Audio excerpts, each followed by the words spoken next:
Well, there is such a thing as a tough pill to swallow, and if that's the case, this one was the size of a mini RV. Yeah, very tough pill. You see a 3-2 loss to the Pittsburgh Pirates. Dansby Swanson with 2 outs, puts one on the mat. They flip to first, and just like that, Pittsburgh, they win game 1 of this series, a 3-2. And that is your final. The Cubs, they had chances. However, they weren't able to run through the tape. So without further ado, it's time for us to get this show on the road. You see a lot of upset fans leaving the friendly confines. The Boo Birds, they descended upon Wrigley Field once the game was completed. And right now, fans not feeling great about what the Cubs are able to do or not do. And with that said, welcome into the press box here at Wrigley Field. I'm Cole Wright alongside Cliff Floyd. And Cliff, I think to say that this is a frustrating loss, that would be quite the understatement. You say the least. And I think the biggest thing is just, again, letting the team stay around like the Pirates and get their confidence and feel like they can win the game, on your home field.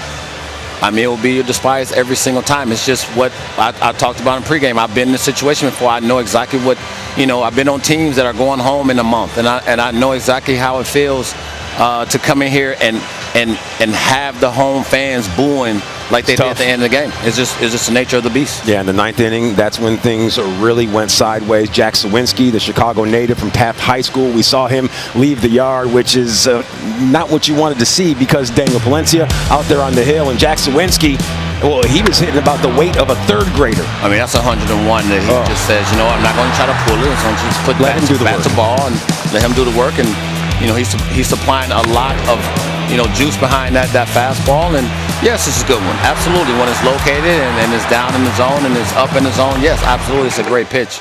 But when it's 1-on-1 down to a lefty who has really good pop, as Lewinsky does to the opposite field, that's just not a recipe for success. Yeah. How deflating was that to see a guy like Jack Sawinski, a Chicago native, all in all, to leave the yard? When you take a look at that batting average, it was below 150. I know he's been hurt this season and he scuffled just a little bit, but you can't let a guy who's hitting in the hundreds beat you, can you? What you always say about big leaguers?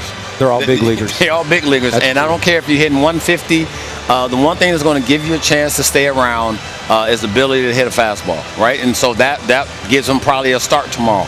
So that's what it's all about. You got to, just because you got a guy, you look up on the board and he's hitting 150 doesn't mean, you throw a middle fastball and think you're going to get outs. It's just, every once in a while you can get away with it. Absolutely. Yes, you can. Every once in a while. But when you get burned in that type of situation, it just doesn't feel good. How about when it rains, it pours? That seems to be the situation right now with the Chicago Cubs. PCA, he leads off the frame, and he's on base. He gets thrown out at second base, and the overslide. You don't usually see Pete make mistakes like this. He always played with his hair on fire, but he's also usually well aware of the situation right there. The situational awareness wasn't with number 4. No, but you see that oven mitt comes off the bag, right? So he can't hold on. He typically you're anti-oven mitt. I just don't like it. I mean, because you can hold on to the bag with your hands, and I know it's a protection device for their fingers and making sure that they stay on the field, and I get it.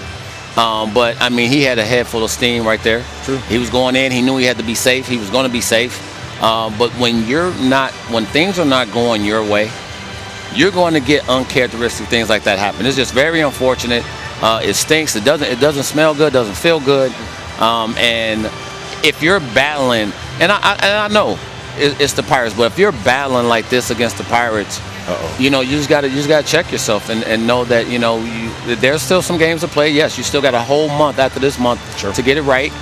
But it has to start somewhere. You know what I mean? It has to start somewhere. You got to get in that win column consistently somewhere, and it has to start like tomorrow. Okay, the Cubs, they continue to lose ground to those Milwaukee Brewers. They're 8.5 back. That's the largest deficit they've seen all season long. And you see right here another team that's been on scuffle streak, the Los Angeles Dodgers. They're both tied atop the NL wildcard standings. The good news, however, is that the Cubs, they do hold a tiebreaker between Dave Roberts and company and the Mets. Well, they're 4 games off of that pace. They continue to scuffle, but hold on a second.